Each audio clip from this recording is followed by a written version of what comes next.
Hi everyone, it's Sammy Grace and welcome to Graceful Homeschooling. So today ay excited ako dahil meron akong interviewin na isang student ng Papers to Profits course. So it's because this month ay nagse-celebrate tayo ng 1-year anniversary. So meron tayong mga gagawin inside the community and also sa ating Graceful Homeschooling page. But isa sa mga gusto talaga namin gawin ay to really check meron ba talagang nangyari no doon sa for the past year sa mga students na nag-enroll sa Papers to Profits. Kaya meron tayong mga interview ng mga students na totoo nga na kumikita na sila habang nasa bahay. So today ay malalaman natin ang story ni Maisie.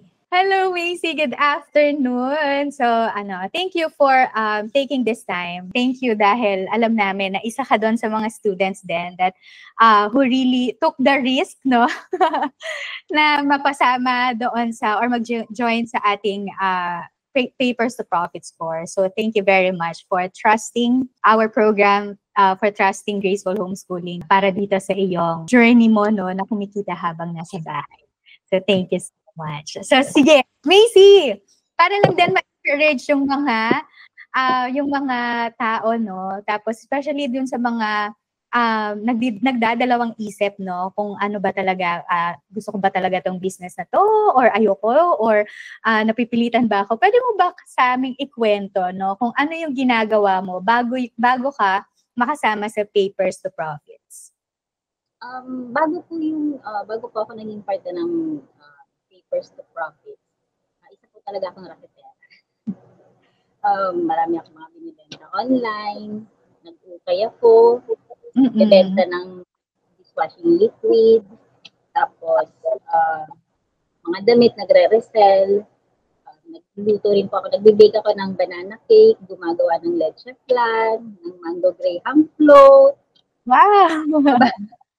Ano pa ba? Mango graham float, tapos dealer, isa din po akong dealer ng Load Nationwide. Basta kung ano po na pwedeng ibenta, binibenta. Talagang mompreneur na mompreneur. Yes, mompreneur talaga. Yeah, yun. So thank you so much for sharing that to us. So paano naman or saan mo nalaman yung Papers to Profits? Tapos ano ba yung nag-push sa'yo no, para sumali ka doon sa Papers to Profits? Ayun. July 16 po ata. Dumaan sa newsfeed ko yung video ng Graceful Homeschooling. Tapos ang linya niyo po na dito, nakagawa na ba ng notebook ang lahat? Char! Ayun po yun. Yun po yun yung ano. Tapos, I remember that. Opo. Before po kasi meron kaming printing business din. Binigyan po namin siya ng 2012. Invitations. Nakapokus pa talaga kami sa party needs. Invitations, ng loot bags, mga letter standees, giveaways. Ayun po. Nung 2016 po, nagbuntis po ako dun sa bunso. Tapos nag-start. So, kailangan namin siya nag-prioritize. Sabi namin, stop na tayo, bed rest, mag-rest kami na. So, ayun po. Tapos nung pinanganak siya, nahirapan na kaming bumalik. Yung best po namin in-attempt na, sige, start na ulit natin yung printing, namimiss na natin yung pagka-craft, namimiss na natin yung printing. Hindi po talaga siya natutuloy. Dumating po yung video na yun, nung napanood ko siya, sabi ko, gusto ko to. Sabi ko, mura na yan. Mura na yan. Sabi ko, sasali ako, mag-enroll ako. Para sa printing business na. So, ayan po, hindi na alam, nag-enroll na ako. Nag-enroll na ako. So, yun po, tuloy-tuloy na siya. So, feeling ko, ito na yung perfect timing. That's timing. Kasi, lahat po, hindi kami nahirapan mag-resume, yung mga tools and equipment na kailangan namin gawin, bilhin. Hindi kami problema. So, sabi ko, I remember na kapag pa-renovate pa kayo no ng bagong studio office. Actually po part lang po siya ng bahay ng bayaw ko. So may isang lang po ako. Ang office ko po nun is under the stairs. Talaga yung nung nagpaayos po siya ng bahay. Bale, nagkaroon din ng extra space. So, ayun, yung sabi niya na, ano ba yung ilalagay natin dito, sabi niya. Office mo, sabi niya ganyan.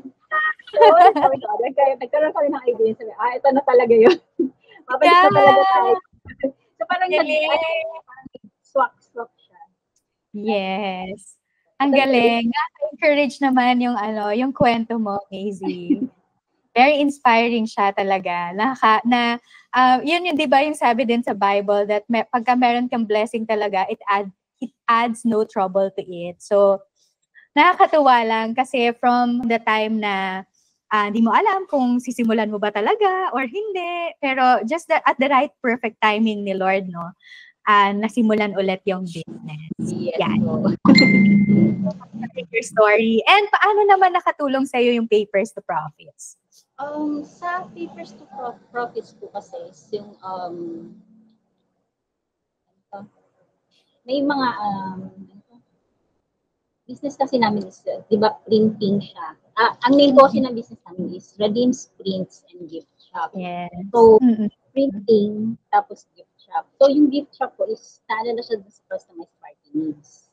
Pero yung printing, hindi pa po talaga siya as in full blast. Though may mga tanggap po kami ng flyers noon, kasi nakakuha kami ng client noon, election din noon, ng time na yun. Wow, yeah. Gumawa kami ng flyers, tapos mga pocket calendars, and then meron din kami mga notebooks, notepads po, na ginagawa siya ng giveaways. Yeah. Pero talaga siya yung, alam namin kung paano siya gawin ng perfect.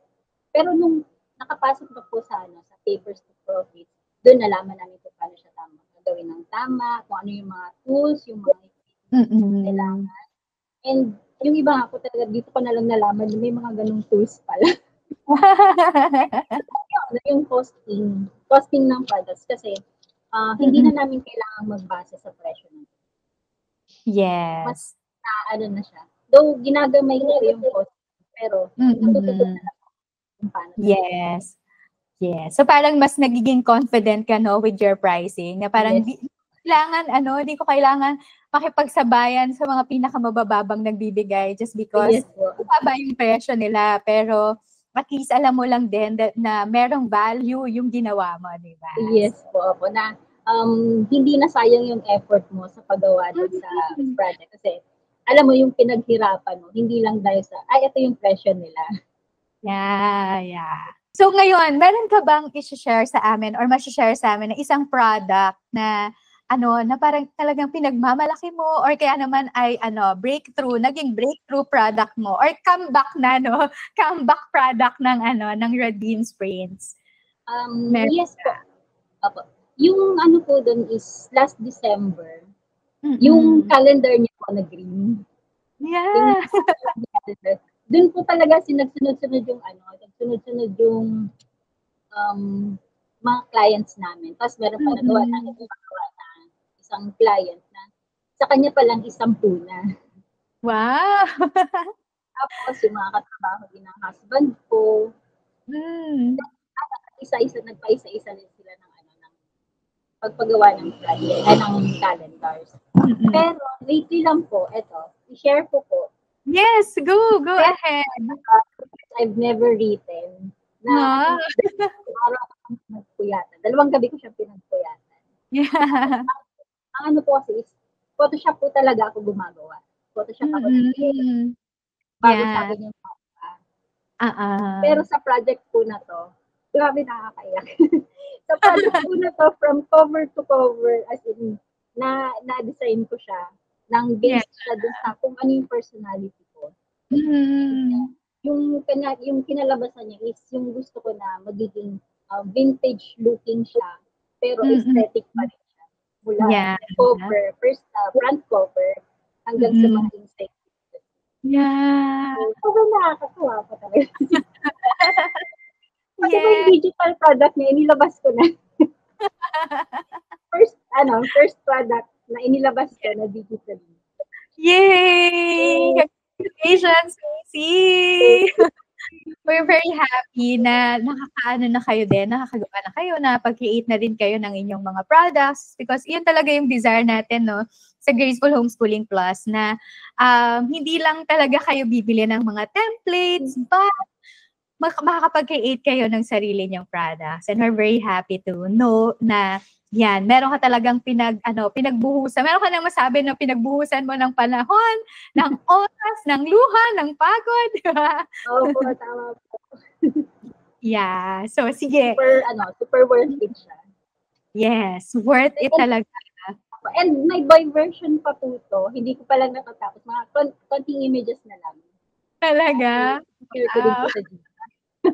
Yeah, share mo lang yan sa ating community. Ma-encourage talaga yung mga kasama nating classmates doon.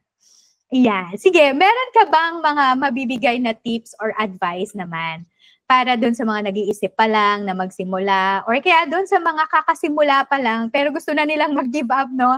May mga ganun, di ba, na kakakisa pa lang nila tapos parang nakita nila, parang matagal to or kaya parang nakakapagod to Sige, ayoko na nga, mag-give up na lang ako. Meron ka bang mga tips or kaya naman ay advice para sa kanila?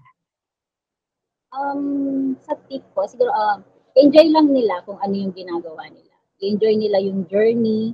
Kasi ang crafting ko kasi is passion. So, kung wala sa puso mo yung ginagawa mo, napapagod ka, iindahin mo yung puyat, yung gutom. Pero kung enjoy mo yung ginagawa mo, hindi ka susuko kahit napapagod ka. So, mahalin lang nila kung ano yung mga ginagawa nila. Huwag magmamadali maging successful.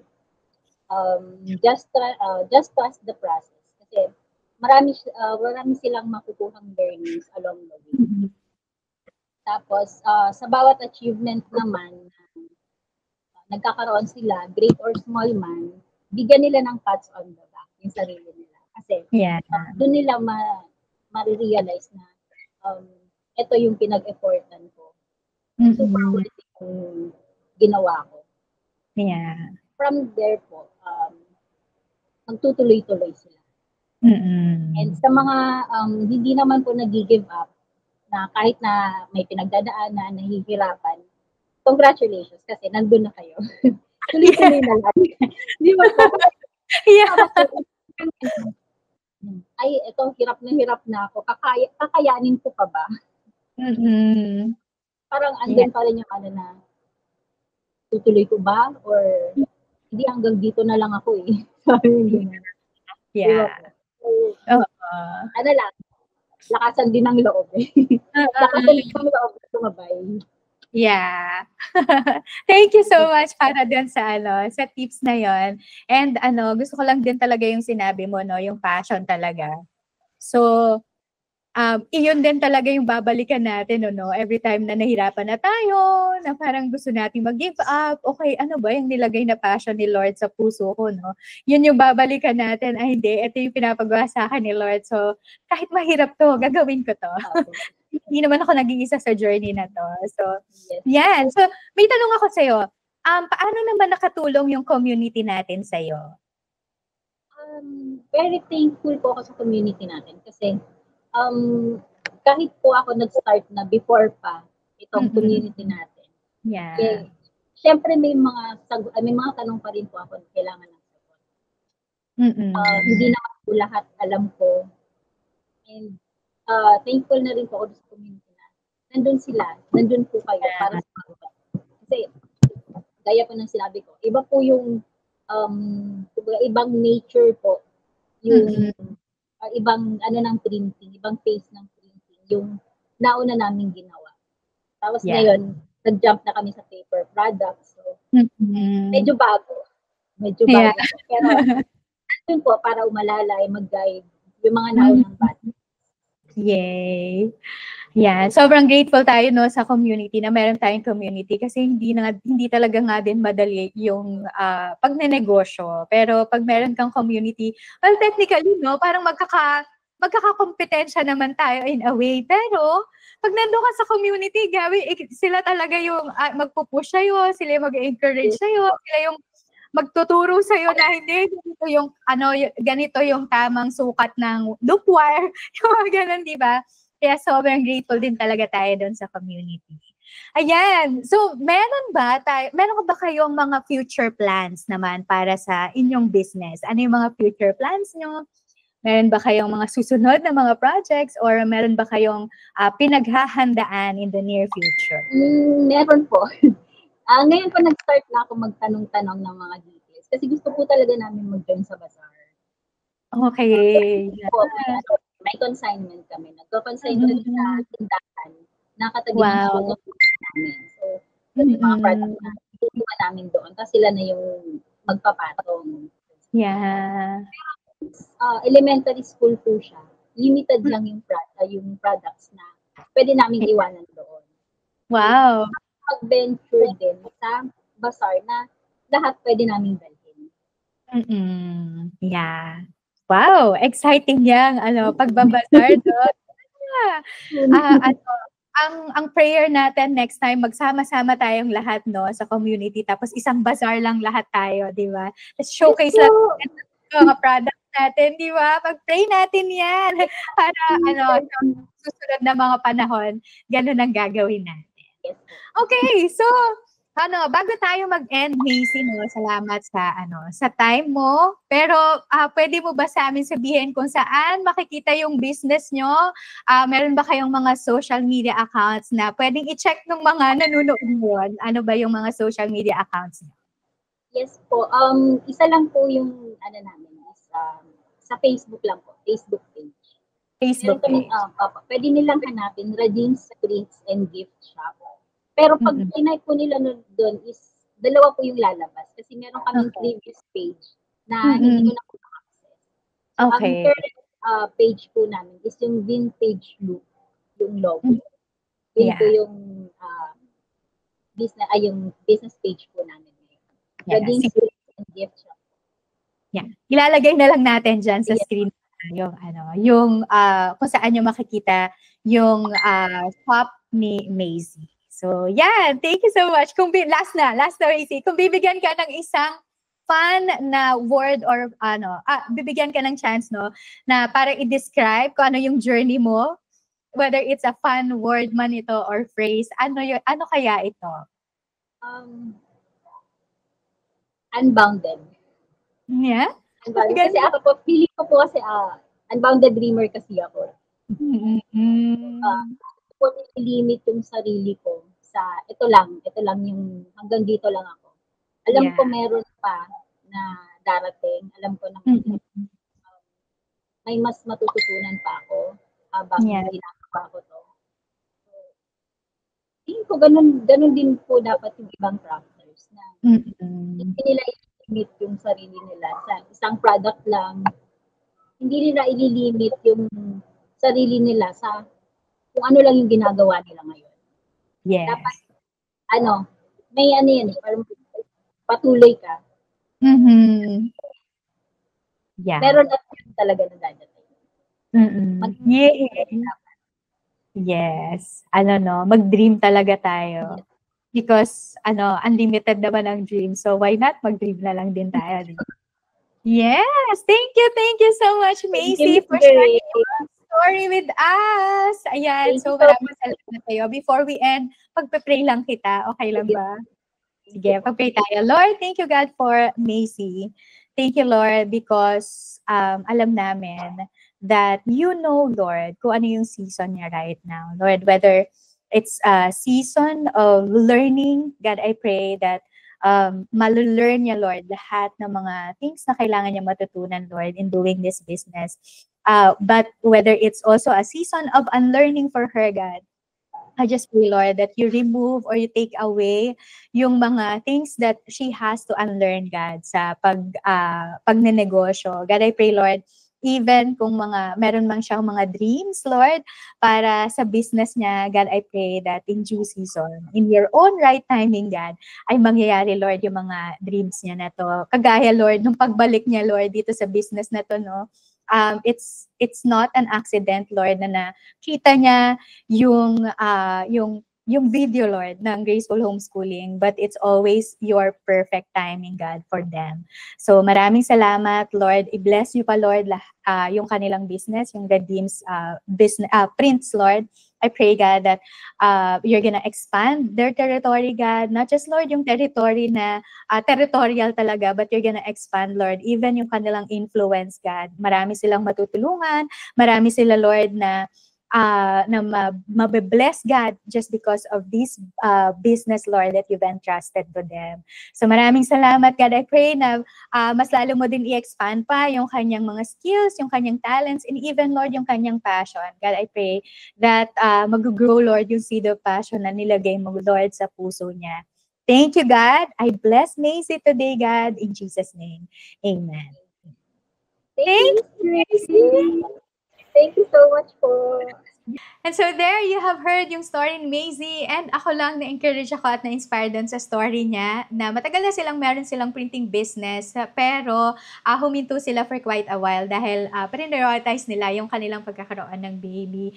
Pero nung narinig nila or nakita nila yung video ng Graceful Homeschooling, nag-decide sila na mag-enroll sa Papers to Profits, and because they believe also, they felt na iyon na yung perfect timing ni Lord para sa kanila. So I hope na na-encourage kayo with her story as well. And kung kayo ay hindi pa nagde-decide or kaya ay nagdadalawang isip pa kayo, magde-decide ba kayo ng sasali ba ako sa Papers to Profits? So I hope that this would encourage you at nangyayari talaga yung kumikita habang nasa bahay journey. So thanks so much for watching, and I hope to see you again on my next one. God bless everyone, and I will see you around.